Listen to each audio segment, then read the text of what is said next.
What is the first of the Ten Commandments? It might seem like an odd question, but it's not. Jews and Christians give different answers.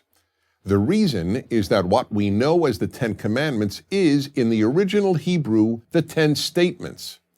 And since the Hebrew is the original, we begin with the first statement, which all religions agree is, I am the Lord your God, who took you out of the land of Egypt, out of the house of bondage.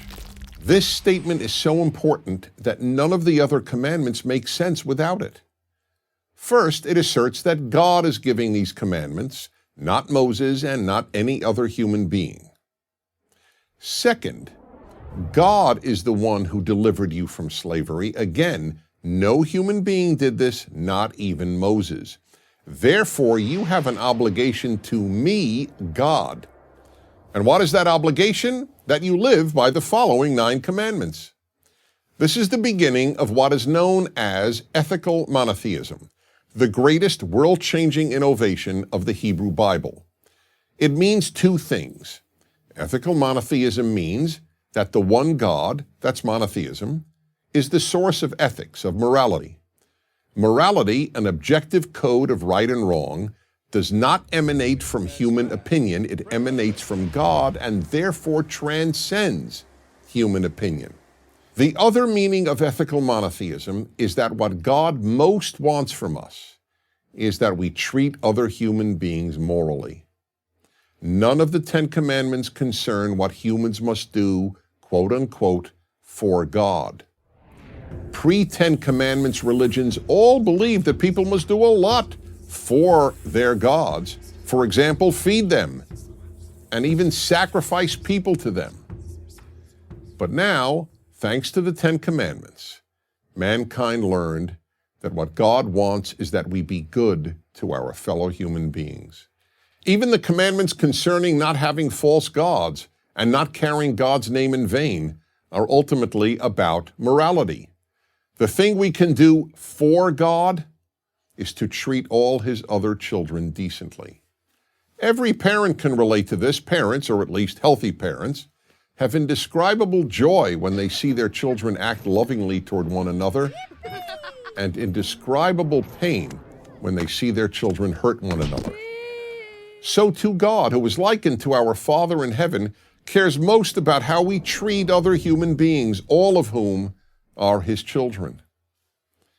The third critical teaching of the first statement, I am the Lord your God who took you out of Egypt, out of the house of bondage, is the importance and the meaning of freedom. Note that God is not saying in this introduction to the 10 Commandments that he created the world.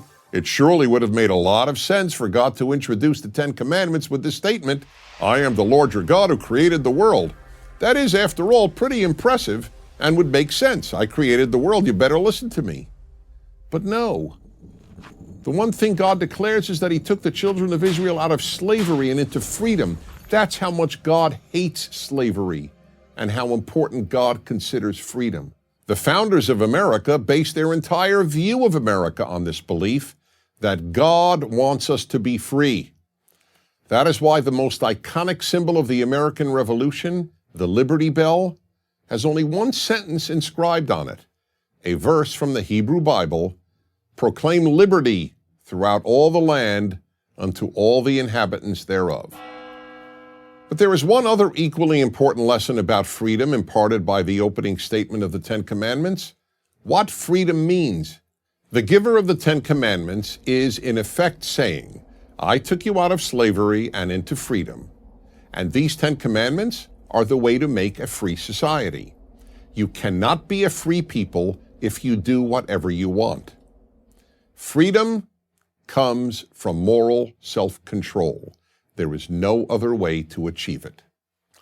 And fourth and finally, by telling us that he liberated the Hebrew slaves, God made clear that he cares deeply about human beings. It is impressive to create the world, but what most matters is not only that there is a creator, but that the creator cares about his creation. All of that is in the one statement with which the 10 Commandments begins. I'm Dennis Prager. Join Prager University, subscribe to our YouTube channel, and sign up for free at prageru.com.